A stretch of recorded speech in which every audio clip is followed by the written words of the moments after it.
Good morning or afternoon, everyone. Welcome back, Tankers. Great to have you here for episode 19, Arndog. That's right, mate. Episode 19. Episode 19. If you're watching online, you can see that person at the bottom of the screen, all 5'8" of him, about a foot shorter than me, if you weren't aware. 6'8" Joel Seach, 5'8" Dave Sinclair from the Sporting Globe. Welcome, Dave. Yeah, g'day, guys. It's nice to be here, and Joel, good to hear about how tall you are and how short I am. That's nice, mate. That's pretty common. I was saying to guys before, all listeners, that Joel usually references his height quite often. So I'm surprised that it hasn't come up in the podcast. This is the 98th episode. So first time we've heard it, but I'm sure you'll hear it a lot more going forward because it is a regular part of his life. Have you been dying to slip it in, Jolly? And this is the perfect excuse? Maybe I have brought it up, Dave, but you've only listened to 5 episodes, which is disappointing. Oh, mate, I mean, you're just producing so much content. It's hard to keep up. But the interesting is sometimes Joel will he'll be 6'7" some days, 6'9" other days. It just depends on how he's feeling. So today he's in the middle. So he's not feeling that good about himself, but maybe tomorrow he'll be 6'9". Who knows? Oh, I'm sure with an expert panel guest on today, Dave, you'll listen to this one a few times, mate, just to hear yourself back again. So we're looking forward to having you, mate, and chatting all things Sporting Globe and chatting all things franchise today. So Tankers, tune in. It'll be a great episode. We've got a lot of great Q&A topics, some 50-50s today, listener submitted, Arnie, which are coming in hot, coming in fresh. Yeah, we've got a few, mate. And I guess I did want to also touch on the fact that the D's beat Port Adelaide. And before we get into speaking to Dave about the Sporting Globe, I want to know who you support, Dave. Who do you go for in the footy? I'm a Hawthorn fan, mate. So I'm pretty quiet right now, and I don't know how to feel about this old Clarkson thing. So I'm a bit torn right now. But you guys both being D supporters, you should enjoy that. You're having a good year. We got you this weekend, mate. This Saturday. Hawks versus D's. Yeah, I know. I actually got offered a ticket to the game and refused it because I just can't bear to watch it. And a lot of my family members are D supporters, including my dad and my brother, 2 cousins. So, yeah, I want nothing to do with it. And I think it's a predetermined conclusion, guys. If we even come close, I'll be very surprised. I'm keen for that. So before we jump into discussing with Dave the franchise world and Sporting Globe specifically, Jolie, you got a Rivkins quote for us? I do, mate. So the Rivkins book is actually at the home office today. I'm in the main office for once. So I've got a couple here just to read off the top. So Renee Rivkin quotes, "I hate weekends because there is no stock market." So obviously Rivkin loved his trading. And I remember reading in his book he liked the 10 to 4 because he could have a late start and early finish. And then I think when buying shares, ask yourself, would you buy the whole company? That's sound advice from Rivkin there. That's straying into Warren Buffett, Ben Graham territory. You know, don't think about it as pieces. Think about it as owning a whole business, and don't worry about what the price action is if you're comfortable owning the business for 10 years. But I reckon if Rivkin was around today, he'd probably be busy on the weekend trading crypto because that market never closes. That's true. There's always a market open around the world for sure. Yeah, that's the wisdom behind that. I mean, it's the other Rivkin quotes usually come up with Joel don't really relate to business or stocks at all, do they? Isn't it just about him chasing women? It's just pretty much him and his convertibles and chasing women and loving beautiful things. So that's the enjoyment of that book. It seems to have nothing to do with stocks, but anyway. Life in the fast lane. Life in the fast lane. What a guy. So we'll just quickly touch on a few news items. Joel, you had a few news items? Yeah, so a couple of news items of late, I guess. The property market continues to sort of roar along. I think Victoria, again, centric here. Victoria specific, there was about 80% plus on the weekend. So solid trading volumes, and I think it may have tempered a touch, but it's still under supply, over demand, especially for the suburban areas and the regional areas, probably less so for the main inner city apartment market. I guess the markets more broadly from a stock perspective are still ticking along fairly well. There's the tapering talk last week, but and then earnings quarters coming up as well. But the market more broadly is ticking along fairly nicely.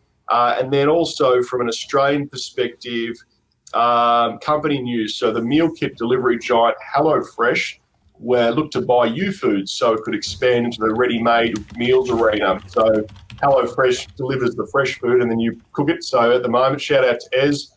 Ez gets the HelloFresh and tends to cook pretty much 100% of the meals, I'll admit. She's great at it. So Ez, you'll have U-Foods in there as some ready-made meals. If we want to do swap one night, I might do the U-Foods one and do the ready-made ones, and then you can do the HelloFresh ones. Yeah, that's really generous of you, Joel. Speaking about that, I know there was inflation data that was released in America yesterday, and the markets tanked intraday because of it. They'll tick along all right, and then the CPI data was released. I don't have the figures with me, but that was cause for concern. And I think in the next trading session, Jay Powell of the Federal Reserve is going to come out and speak about it, so we'll hear a bit more. But just, close to home, COVID-19 support payments are being increased in New South Wales to sort of help workers who have lost more than 20 hours of work. So that's some good news as well. But without further ado, I reckon we should jump into the reason why we're here. And Dave, you participate in the franchise world, specifically Sporting Globe. But before we get into that, I really wanted to understand from you and for the Tankers' benefit, what your background is in general. Did you just go straight into entrepreneurial stuff, or did you work a 9 to 5 before that? What can you give us a bit of background about how you got to where you are today? Yeah, sure, Arnie. So my background's always been in sales, sales and hospitality, pretty much. So I guess customer service did that. So I started with working in hospitality in the Yarra Valley in a couple of wineries growing up. I grew up out there, and then moved through, did a little bit of stuff internationally, doing some travel after uni. And then came back and worked in a few different industries. So I've worked in hospitality before, which is the area I'm in now. I've worked in travel before and also worked in recruitment as well. So sort of transitioned those skills over 3 industries. But yeah, didn't have a piece of the pie. Didn't have my own franchise till I was about 25. I jumped into a business called Santuro, which is a chocolate cafe. And I worked for them in a company store for a year, getting the grips on that business, and then bought their, when that was at Ackland Street, and then bought their Chapel Street store there in South Yarra, or Paran. So operated that for a few years, which is a really, really fun experience in the mid-20s there. And then eventually sold out of that business and then moved into the Sporting Globe business, where I currently am now, and played a few different roles there in head office, and then now as a franchisee and franchise partner. So similar experiences in both businesses. Santuro, just for my own benefit, is that the one that does that's like the churros, like the donuts, right? Yeah. Donuts and chocolate? Okay. Yeah, churros and chocolate. That's right. So you go there on Chapel Street after you've smashed a few beers at Revolver, and then dip into a bit of churros and get a cocktail hot chocolate. But yeah, that was it was a good time, a really, really fun experience. And Chapel Street's an interesting place to work. There's a lot of diverse characters there. You'll see, probably not anymore, Joel, but you would have been stumbling around there when you were around that age market, mate, just 3 a.m. style. I could never be bullied going into Chapel Street, mate. I sort of try to keep more out east. So anyway. So now the Chirnside Park franchise, Dave, Sporting Globe, been up and running for, I'd say, almost a year now. I think you guys started up, maybe was it November, October last year?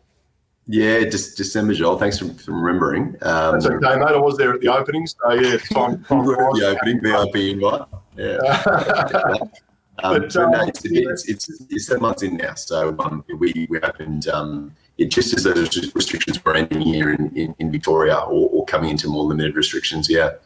Yep. And so you cut your teeth, I guess, initially trying out a franchise with Santuro, and then you went down the track of Sporting Globe, and you helped run that Fountain Gate store, I think, which was it a corporate-owned store at that time, just to sort of get a feel for that, and then went back office. So tell us a bit about that side of things. Yeah, it was sort of my mentality had been it was the same as Santuro as well. I wanted to get some experience with the business before I made an investment in it, to make sure that I thought the fundamentals were pretty sound. So coming to Sporting Globe, I actually moved from Santuro to Sporting Globe for the Chirnside Park opportunity. It took a little longer to get there than we planned. Like, there was a fair bit of planning and council permitting that needed to happen to actually make it happen. And then COVID got in the way too. So it was about 4 years delayed, the project, which was an interesting period. But got some good experience running their Fountain Gate store, which is in a Westfield there. It's one of the major shopping centres down in the southeast. And then from there, worked for a couple of years in their head office team as a franchisee recruiter, so actually recruiting franchise partners into the business. So some really interesting experience there, and got to see many sides of the business too. So getting into it as a franchisee, I knew it sort of back to front, which is definitely beneficial. So just to clarify, you've had this on the go since 2016, and there was a bit of a delay in getting it ready. Exactly right. So 2016, we had originally talked to the landlord about this site, and then we had to go through council approval. And this is the first pub to be built so it's in Chirnside Park in the outer eastern suburbs, the first pub to be built there in 30 years. And a fair few different pub groups have had a crack at getting a liquor license in there and building a pub, and it's been knocked back by the council and by a particular sort of group of residents. So it was quite a mission to get it through, but us and the landlord were able to do that eventually. And we were lucky to open it 7 months ago, and it's been a really interesting run so far. Yeah, for sure. And how does it usually work, Dave, when you're working with a shopping centre because I'd imagine you were sort of working in link with Chirnside Park Shopping Centre and coming together to create a Sporting Globe or a building to be able to put the business in. How does that sort of work from a working relationship, logistic wise, and then also a cost relationship? Yeah, so I mean they're a critical partner. Your landlord, absolutely critical partner. So probably one of the most important pieces. So Chirnside Park Shopping Centre is owned by a group called GPT, who are a pretty large national group, and they essentially approached them about the concept. They wanted to increase their entertainment offering. They didn't have a pub concept or a big restaurant concept there, so we pitched the idea to them and they liked it. So we got them on board, and then from there it was about getting it through that council and planning stage. But yeah, look, in terms of obviously we lease the site from them, so they build the site for you, the site that you pay for the fit out of that site, and then operate it on a lease, which is pretty traditional in with any major shopping centre landlord. That's how it operates. You can't actually own the property; they own it. That's how they make their money. And then you operate it and own the fit out in there, so you don't own the building itself. Yep. So similar to a Westfield would be a similar type arrangement. Yeah, Westfield's, vicinities, any of the really big shopping centre concepts, it's always the same deal. They're making their money off the property side and the rental side, and then obviously the independent businesses are making their money off the trade itself. So that's everyone gets a bit of a share of the pie there. So how does the opportunity come about? So 2016, were you and Sporting Globe as a company scouting out various locations, or was Chirnside Park sort of dropped in your lap because they wanted to expand that entertainment offering? How did that what was the genesis of it? Yeah, I was probably it's a bit of a family affair. So the CEO is actually my brother, and we'd wanted to work together for a long time, and obviously he was in the same field as me. So in hospitality when I was at Centura and he was at Sporting Globe. So I'd expressed some interest in expanding into that franchise. And he said, look, I think I've got an opportunity out where we grew up. And we grew up in Coldstream, so not too far from Chirnside Park. And there wasn't many contemporary places to go at. As Joel said, when we went out, we'd go to Ringwood. That'd be the closest area you'd go to. And then from there, you'd go to Chapel Street or the city. That was sort of it. So we thought, well, we think there'd be some interest in an opportunity like this with the local community. So yeah, we pushed that and believed in the concept and got a few others on board to believe in it too. And so far it's worked out really well. I'm laughing, Dave, because I reckon I would have run into you at the Ringwood circuit, Daisies, Dakota, Orange. Yeah. All those places. The Manhattan was always good, and the Dirty Dorset that still rolls along as well. So yeah, there's a few places out in the east there that get a bit of run. And even the Sporting Globe was popular with younger demographic there for a bit, Dave. Which one, mate? The Sporting Globe Chirnside Park was quite popular for a little while there with the younger demographic. Yeah, we had an interview. I mean, because we're a sports bar and grill, so traditionally you come there to watch sport, and it's a great restaurant too, so you can bring your family to the restaurant also. But when we opened, it was just at the end of that COVID period, and all those nightclubs were closed in that Ringwood area. So when we opened, we had all these 18-year-old kids coming in wanting to treat it like a nightclub because they hadn't been out for 6 months because of lockdown. They'd all turned 18 and wanted to learn how to party, and yeah, it was a lot of customer management for the first few months, which was very interesting. That's great. Good learning opportunity. Well, So- it sort of brings you back to those days when you're 18. You realize you just don't know what you don't know, and that they've got a lot of experiencing to do. Yep, absolutely, mate. So circling back to the founding of Sporting Globe, so your brother James or Jimmy, who are great Melbourne supporter, might have to get the numbers to talk D's at some stage. But he started out founding the Sporting Globe. Was it Geelong, Dave? Yeah, so him and his best mate from school, Brad Harris, they lived in America and fell in love with the sports bar concept. And moved back to Australia and decided they wanted to open their own sports bar. So in America, sports bars are really common. You know, every town will have their sports bar that people will go to the bar to watch games, being that they've got such a big population and not everyone can make it to the game. Whereas here in Oz, like, we sort of always had pubs that had a TV, but it wasn't a sports bar. It wasn't designed just to watch sport. We're getting more of that now in pubs, and you find that some big pokies venues will have selected areas that have a sports bar, but the Sporting Globe concept is the entire place is a sports bar. So you walk in and there's 70 to 80 screens, big screen TVs. You get booth TVs in your booth so you can watch your own channels. It's all centered around sport. So if you come in there's nowhere you can sit where you can't watch the game. And then you can get that big game atmosphere, which we all love and crave, and we can't get to the game as well. So, they wanted to recreate that. They found a lease in Geelong back in 2020, I think 2009, 2010. They signed their first lease down there. There was a pub that, it was an Irish pub that the owners had renovated and tried to make work, and it hadn't worked. So they tried to burn it down, and then they fled. So basically, the landlord was operating this pub, and he didn't know how to run a pub, and they managed to get themselves a good deal to get in there, and then they renovated it and turned it into the Sporting Globe, and it's been a real success ever since. And so they found a bit of a niche in the market from seeing what was working in America and seeing if that had translated to Australia with our sports-loving culture, I guess. Do you remember how long in, I guess, to running it in Geelong, they sort of thought, we're onto something here that's going to be viable? Yeah, I think probably in the first year they'd realised that it was going to be a strong concept.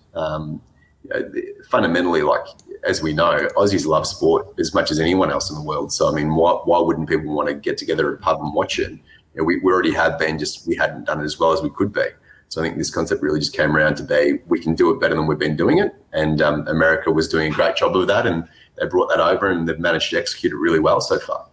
Yeah, for sure. And the main competition, you said, sort of the older pubs or the pubs that had the pokies kind of offshoot. Is there any other TGIs, I guess, but they're more restaurant type, aren't they? Yeah, I mean, look, I think all pubs now realise that sports market is a really important one to win, so that they're investing more and having a bit more screens or a dedicated area. But there's nothing like going into a Sporting Globe where the entire place is dedicated. The atmosphere is all about sport on a big event day. It really is second to none, that experience. So yeah, I can't see anyone doing the same thing. There's a couple of small things, like you probably know, like Hoops out our way, they've got a sports bar concept. There's a few pop-ups like Turf in the city that do it as well. But as in dedicated sports bar, really Sporting Globe's the only group or venues that I know of that do it. I was about to mention Hoops because that's the only one that, in my mind, is similar to Sporting Globe, but I would say it's on a smaller scale. Like, I'm talking about the one in Baronia, if that's still the one that's there. And I actually thought that one went under. Does that still exist, Hoops? I believe so. Yeah, I think it's still there. It's sort of like it's above a gym. It's on a second level, and they've again tried to do the screen things as well. But yeah, look, it's probably not as the reputation isn't as family friendly as I think a Sporting Globe would be, to my understanding. But they're still there operating, to my understanding. Yeah, fair enough. Cheers, Dave. Well, there's a few other questions I wanted to ask, and some of this may be sensitive, so I'll just get you to use your best judgment. But I want to talk about franchise fees, fit-out costs of a Sporting Globe. You probably can't go into specifics, but what can you tell us around that? Like, so if someone wanted to get into a franchise, and maybe you don't have to speak about Sporting Globe specifically because you've got other experience, but yeah, what would a budding entrepreneur be looking for when they're trying to enter the franchise business? Yeah, well, I think you've got to think about why you're wanting to partner with a franchisor first of all, because obviously the choice is when you want to go into business, do I do this for myself or do I partner with people to bring in expertise? And I guess that's the point of getting with a franchisor, is that you're partnering with people who already have a proven concept. And that can really help along the way. And that was a big influencing factor for me in both. Like both of the lease deals that I've signed, I wouldn't have been able to get without the support of a franchisor. Like if you want to come up and open Dave's Sports Bar and you want to go to a big landlord like GPT, they're not even going to look at you, because you're going to want to take this huge lease side. They're going to go, how are you going to operate this? You've never had a proven concept before. So it is important, in terms of getting the right retail space to have the right brand, or have a track record of sorts, which is when you see, a lot of these chefs, like, your Gordon Ramsays of the world, they'll get some prime real estate because they've got a proven concept and name. But to come up and open, Billy's Bar, you need to have a bit of a reputation behind you. So I think that's an important part for me. And then, the other big part of being with a franchisor is you get a lot of buying power. Like, our group, there's 17 Sporting Globe venues, and the business also owns TGI Fridays as well. So I think the whole venues, the whole group has around 33 venues. So they're going to their supplier and they're buying for 33 venues, not just one. So you can cut a better deal. And obviously your franchisees will benefit from that as well. So that scale is really important. But yeah, in terms of the way that the fit out and those things work, typically in franchising, it depends on each business, but the franchisee pays for the fit out because you own that. That's your business. So the fixtures and fittings is something that you own and buy. And then typically you pay a royalty to the franchisor for, I guess, licensing or operating the name of the business. And that'll range, from low numbers. You could be paying 4 or 5% all the way up to some businesses pay 60% because of the services provided. Most franchise concepts just license the name and they give you a bit of operational know-how. And then they help you with some marketing as well and buying power if it's a consumer product. And then others like your 7-Elevens will do everything. They'll own the lease, they'll pay the lease for you, they'll buy the product, and you've just got to operate the venue and pay the labour. So there are lots of different models, but I think traditionally, in hospitality anyway, the model's really around that. You're sort of paying between that 5% and maybe 20% mark of your sales to a royalty. And then there can be lots of different things included or excluded in that. So it's important for you to find out, well, A, what brand would I want to be aligned with? B, what support do I think I'm going to need? And then, who's the right person for me to partner with? And like you said, even with that quote from Rifkin, it's about partnering with someone for the long term that you really believe in, that you've got aligned values with, and you think, has a track record. Like, you don't look to get into a franchise for a year. You sort of want to look at it as a 10-year experience. And if you think this doesn't have, runway for 10 years, you certainly wouldn't want to advise getting involved. Yeah, knowing the whole company and wanting to be part of the whole company. And interesting to hear the varied kind of royalty percentages it could be for any industry there. So, important obviously to check through the fine print and the details to what's involved. But as you said, the more important thing is to, match up with your skill set and what you want to be part of and what your values are and what you, want to do day to day. So does that include, just before you jump ahead, so with the fit out cost is on the franchisee. What would you expect support from head office in that regard? Because I imagine everything has to look pretty uniform. The branding all has to look similar, like Sporting Globe to Sporting Globe. Or how does that part work? Do you get support from head office? In terms of, for us, we get design support and build support. So like being part of the group is they'll actually build and design the venue for you. But in terms of fiscal support, you own those fixtures and fixtures. They're yours. Right? So Sporting Globe doesn't own those fixtures and fixtures. They own the brand. So say, for example, I went out of business, I would own all those TVs, all those booths, all those, all that beer equipment that would be mine to on-sell. So ultimately for them, that it's not really fair for them to pay for that because you're owning it and benefiting from it.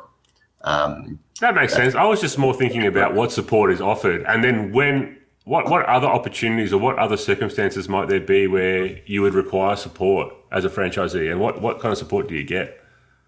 Okay, yeah. So look, I guess you think about running any business. The big part of the support that we get is operational support. So saying, look, how do we serve a Palmer to how do we pour the right beer to how do we make reservations to how do we execute major events? All those operational know-how. How do I train my staff? That's really key. And then a big part of our world is IT and technology. So the technology that we're using, how do we operate it? When it goes wrong, how do we fix it? The booth screens go down. How do we work out how to get it solved? I've got a major pay-per-view event. How do I get that shown through the venue?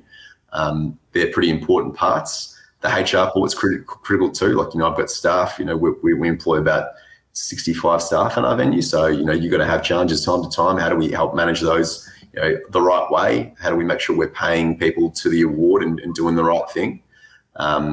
So getting that support's really, even onboarding and offboarding, knowing how to get that done correctly. All the professional services that any business would use, a franchisor typically can help support with or point you in the right direction. So I think it is a great concept for people who are new to business and want that support and haven't got those pre-established relationships, because you've got that system there to lean on and you've got that expertise. Whenever you need it, you've got someone to turn to. And that's a really nice feeling where you can actually be there focused on what's important, which is serving the customer, because we don't have a business without a customer. All that stuff is in the background, Yeah, so leverage off along the way, which is great. I guess it leads us into the next question, was just with day-to-day running, and you can talk more broadly with hospitality in general, Dave, in terms of how does it sort of, the typically day-to-day week in terms of splitting of costs for just a general hospitality business with staffing, food, beverages, and other bits and pieces? What do you find? How does that work in terms of day-to-day running? In terms of what we're doing, like what a franchisee is doing every day, Joel, or do you mean? Yeah, franchisees and what you're doing every day, but then I guess more broadly from a hospitality industry, for someone that's looking at getting into the hospitality industry, what do you tend to find the biggest expenses are, and then things that are sort of not as hefty? Yeah, sure.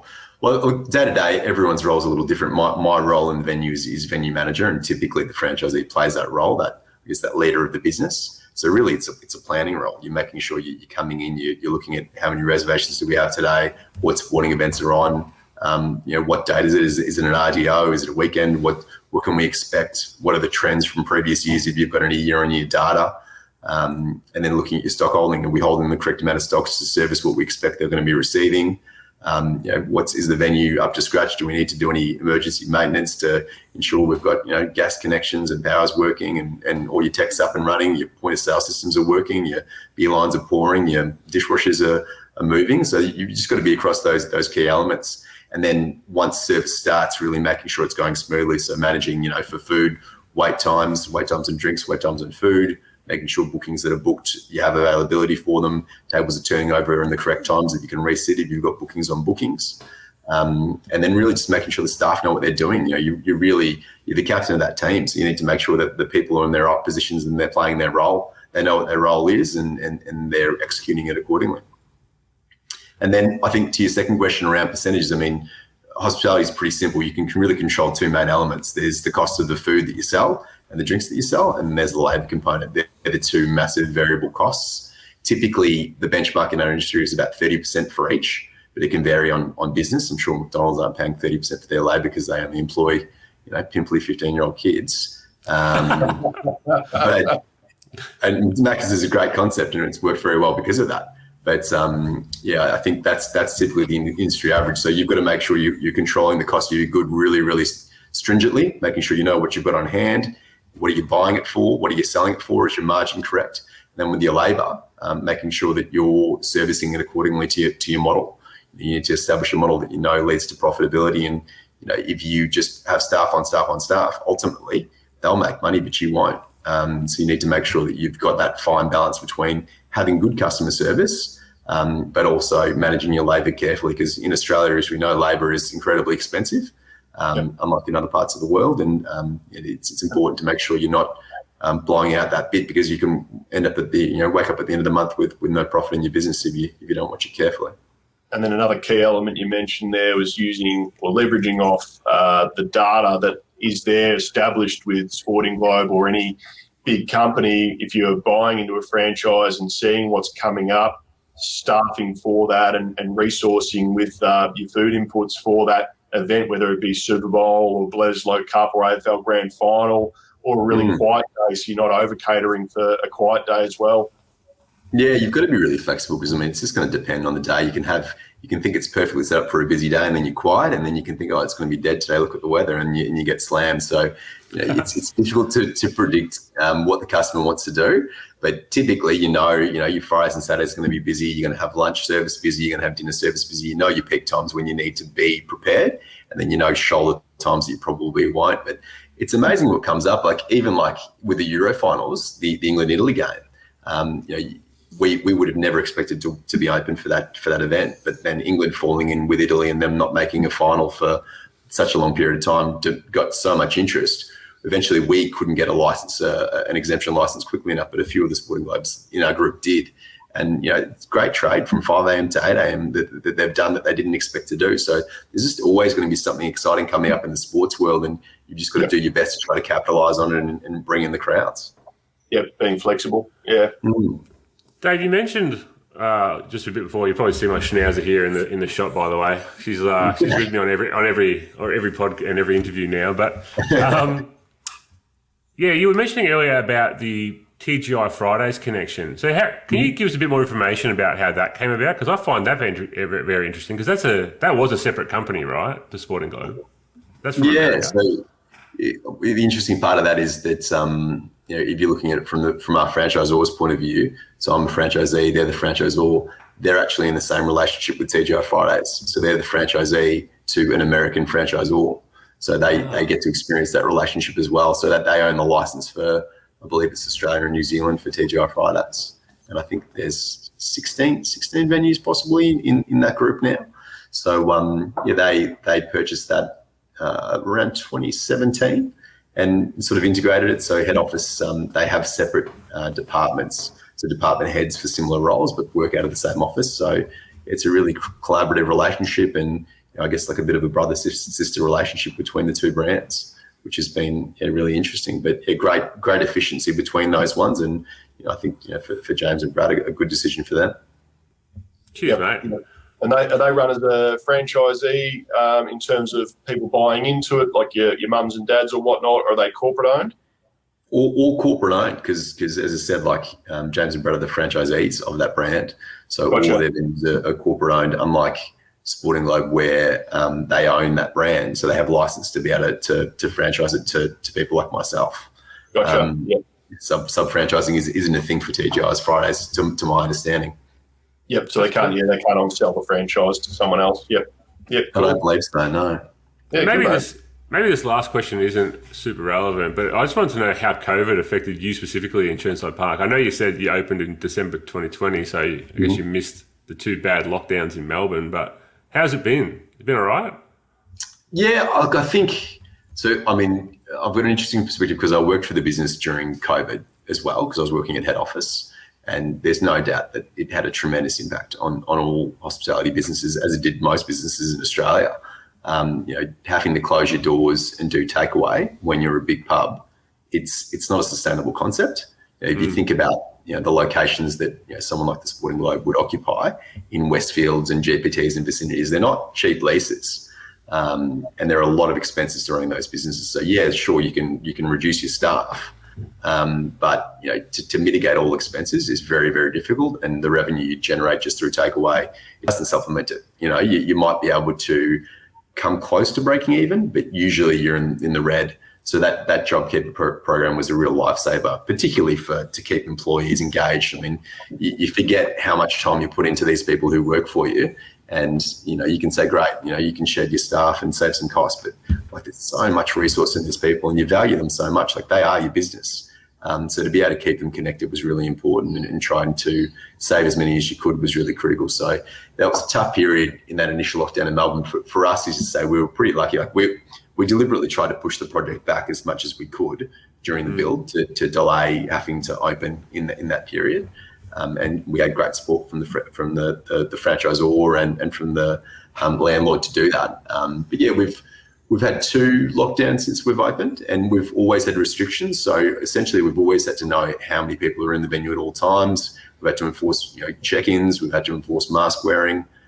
We've had to enforce social distancing, which the concept's great, but then in practicality, when people are having a few beers, they forget a lot of that stuff. So it's hard to continue to manage.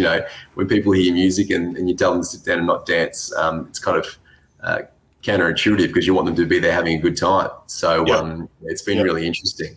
And then the lockdown stuff, like we're really grateful to the community around Chirnside. They've been so supportive of us through lockdown, through getting takeaway. Even Jolie came down from Park Orchards, which I don't know if that was in your 5K, Joel, what you were doing. That was when the Ks came up to 10. Oh, you had a 10K radius then. Yeah. Well, anyway, that was good, and he gave me some good feedback about my palmers too, which I liked. Came down for the advertisement of the 6 wings deal, and didn't get wings, but got bites there, which I'm happy with. I like bites, but really making the most of it.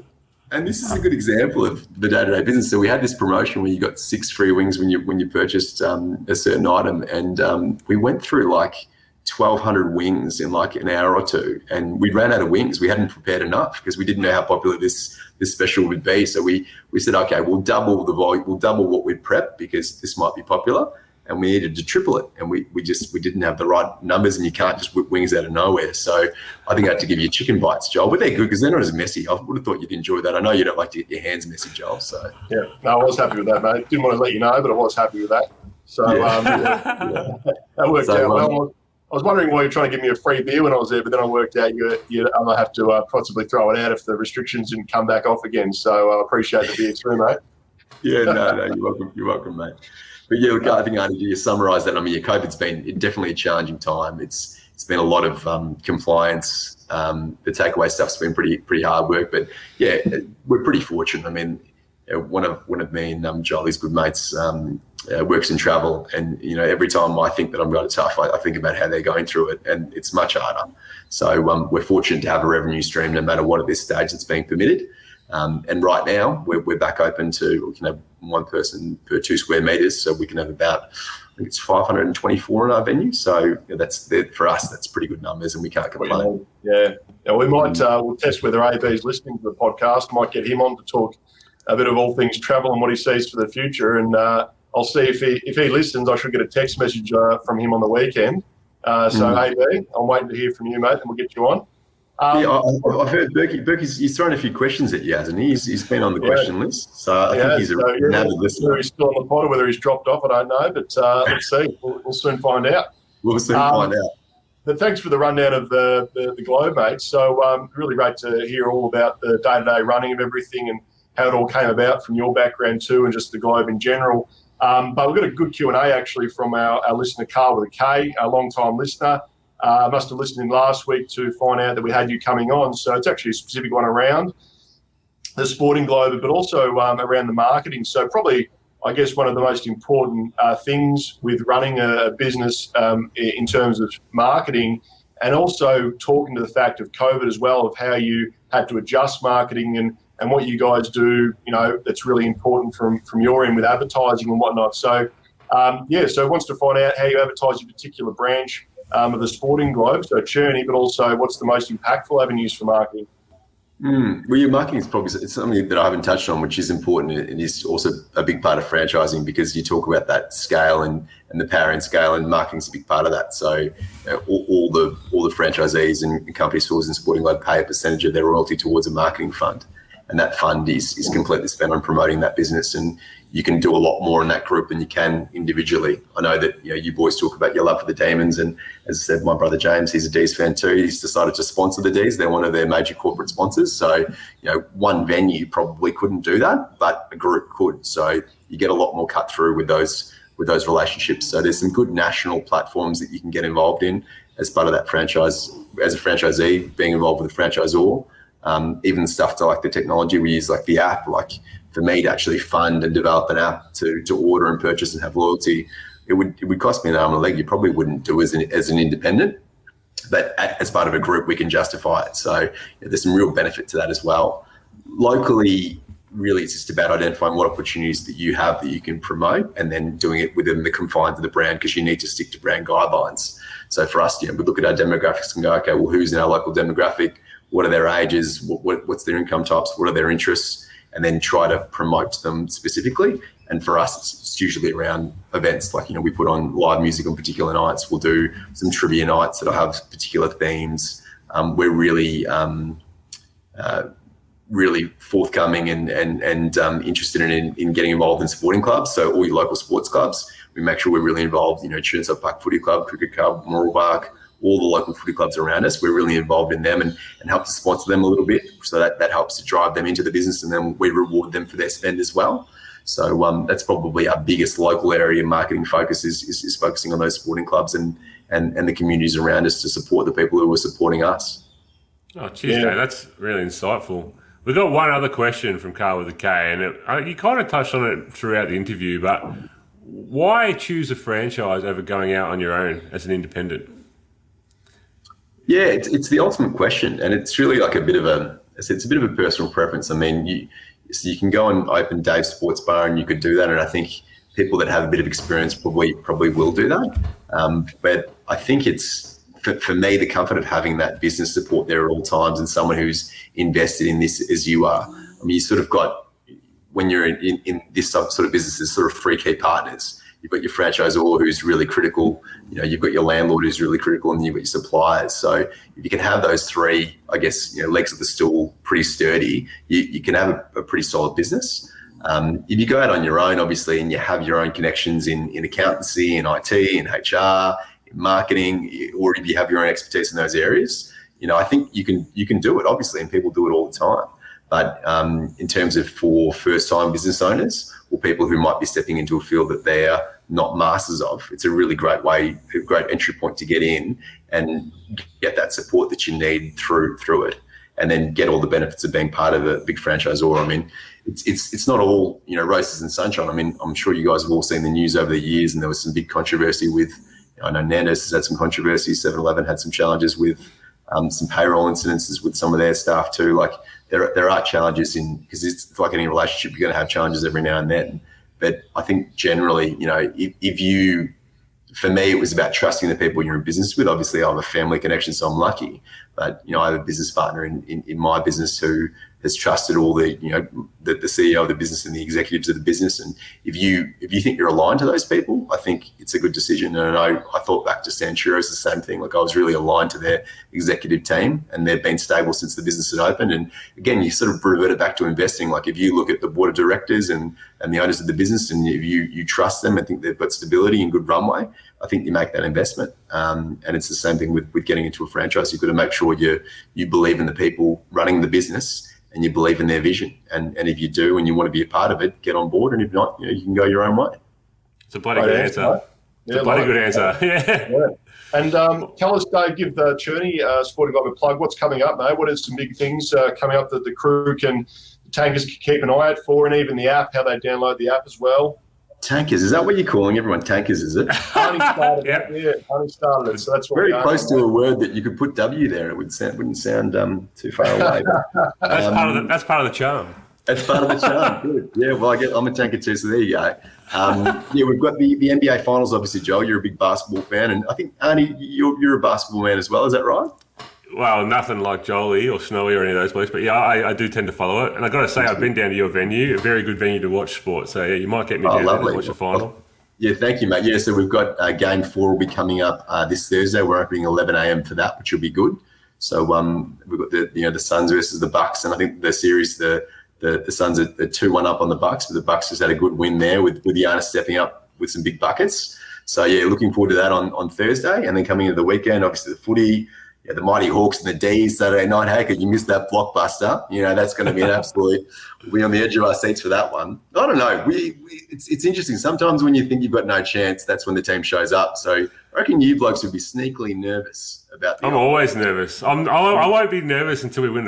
If we win a flag, that's when I think my anxiety will go. But I'm always nervous. So you're even talking flag. I mean, that just shows the arrogance that seeps into the team. Yeah, that's unbelievable. I'm not saying. Didn't bring up AFL finals, Dave, given the Hawks aren't going to be there, mate. So yeah, I don't know, mate. If you look at our trophy cabinet, it's looking pretty good. I think most of the team for the last 50 years, mate. So I don't think you've won a premiership in 50 years. So I think we're probably sitting on interesting spectrums there. It's longer. It's longer than that. Yeah. Yeah. So no, lots of sport on down there. And yeah, guys, great place to come down. I mean, we set school holidays. Very family friendly. Bring the kids down, get them a booth. They can come there. They can colour in. The parents can have a glass of wine and a beer. It's just a nice place to be in a good atmosphere. Download the Sporting Globe app for all the app stores. Yeah, got to get the app. Yeah, we've got a good little loyalty program where you get rewarded as you spend. So you get a 4% return on spend, and then $25 on your birthday as well. So you can spend that at any Sporting Globe venue, and it's a good little reward system. So wait, who are you blokes going for in the NBA Finals? Bucks or Suns? Oh, I'm going to go for the Bucks personally. I like Giannis, and I think I'd like to see them get up. What are you thinking, Joel? Yeah, going for the Bucks. I do like Giannis, and I'd like to see them get up. Not as big a fan as of Chris Paul. Good player, but just don't love the way he goes about it. So I love Giannis, and I like how he's sort of trying to drag his team along, and he's gone through his ups and downs with his free throws. But hopefully an exciting series. The Boomers US games, that was good yesterday. It was exciting. I think they got another one. How did we pull that off? I was looking at that going, is this real? We're 2-0 in the last 2 games against them. So, mate, we're all right. We're not a bad side. So I think they're playing again in a couple of days. So, that might be another one to show. Are they trying or no? Oh, they're trying, mate. Yeah, we've just got a good outfit. So watch out for the Tokyo Olympics, mate. The Boomers, they're coming. Very impressive. I'm going to throw in here that I'm going for the Suns because I like CP3. I'm surprised to hear that you say you don't like the way he goes about it, Jolie, because I thought you'd be all about him. And I also like Booker as well, so I'm going for the Suns. Yeah. That's almost like a poor man's 50-50 we've just done. So it leads us into our actual 50-50. And the reason we do it, Dave, is to highlight that everyone's different. Everyone likes to choose different things. And when it comes to investment or investment philosophies, just highlighting that everyone has different choices. So I might hit you both with the listener submitted 50-50 this week, and it comes from Crystal. Keep them coming in, guys. Keep the 50-50s and the Q&As coming in. We'd love to hear from you. So, drop us a comment in the YouTube or flick us an email. Is 50-50 the latest verbiage for it? Because I know it's gone through a few renditions. We got 50-50, what's your choice, this or that, either or, gun to your head. I think if I miss one, Jolie? Gun to your head, rush to your head. I'm lost, mate. We've got too many now. I had one more to throw in the mix from my wife, who's a CPA. She thought credit or debit could be a good segment. Okay, I like it. Podcast, credit or debit. Oh, that's good. That's good. That's sort of like, is it a net positive, net negative, credit or debit? I like that. That's a good twist. Thanks, Rose.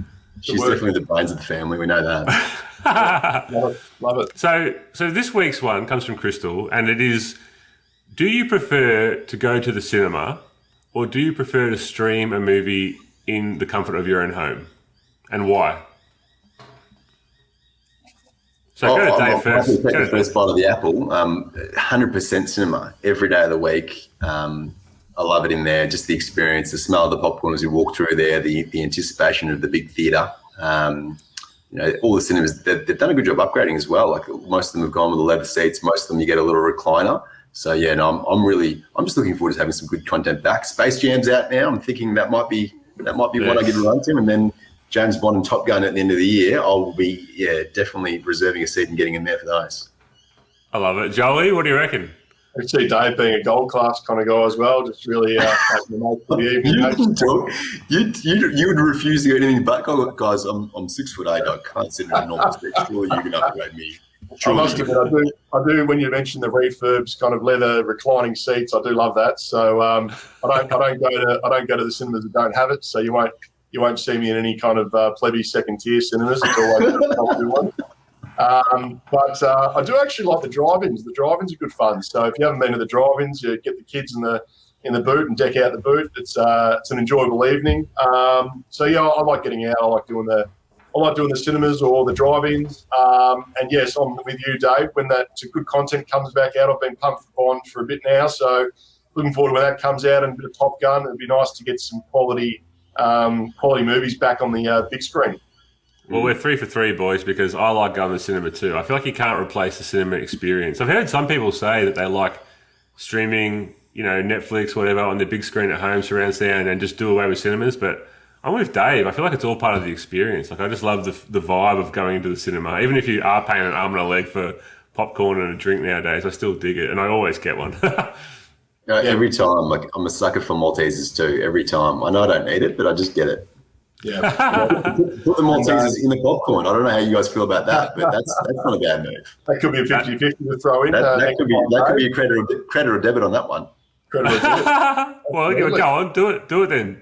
So Dave, I'm a credit on that. I like to put the Maltesers in the popcorn. It helps to melt the chocolate, and you get a good little experience. Jolie? Never done it before. It's an interesting concept. I have heard of it. Didn't know you'd be down that avenue, Dave. I thought it'd be a little bit too grubby for you with the chocolate and whatnot, given your cleanliness. Interesting. I'll bring a napkin. I tuck it into my shirt, obviously. I'm not a heathen, Joel. So, Jolie, cool. Did you say credit or debit? You said you go on debit, Jolie. Yeah, I think I'll do a debit on that. I don't think I'll do that. I prefer chocolate out of the fridge. Cold chocolate doesn't need to be melted for me. This is a very American concept, but I'm going to go credit. And I've actually tried it with not with Maltesers, but I've tried it with fantails, and I like it. Oh, wow. I like it, but it does get a little bit messy. But no, it's good, man. So credit on that one, Davo. I like it. Tankers are lucky 2 for 150-50s today. So great work. Yeah, thanks heaps for coming on, Dave. That was an excellent. I really enjoyed that. So thank you very much. Yeah, guys, thanks. And I wanted to leave you with one quote as well. I do enjoy listening to podcasts, as Joel knows, and one of my favourite ones is called Equity Mates. They also play in the finance game. And there was one quote that I loved, and it was, if you try to pick the bottom, you'll end up with a sticky finger. And I think that's good advice. That's fantastic. Yeah, I've listened to them. They're good. Great quote. I thought that was enjoyable. So if you want to get Money in the Tank, it's at Money in the Tank, YouTube, Twitter, Instagram, and Facebook. Please keep the questions and 50-50s coming through, as Joel said. And I don't know what we've got on the horizon. We're trying to get a crypto expert on. You know anyone, Davo? We're trying to get a crypto expert. Mate, crypto, it's that blockchain technology side of my sphere of excellence. I've got no idea, mate. I'm sorry. Give me that partners and beer. I can help you there. We'll get one. We'll just keep on sort of talking about it, and we'll eventually get one. So keep tuning in to eventually hear one, listeners. But thanks for coming on, mate. Check out the Chirnside Park Sporting Globe. Go see Dave there. I'm sure he'll look after you. And have a enjoyable day and week, Tankers. Go the D's. Enjoy being on. Cheers. Cheers, crew.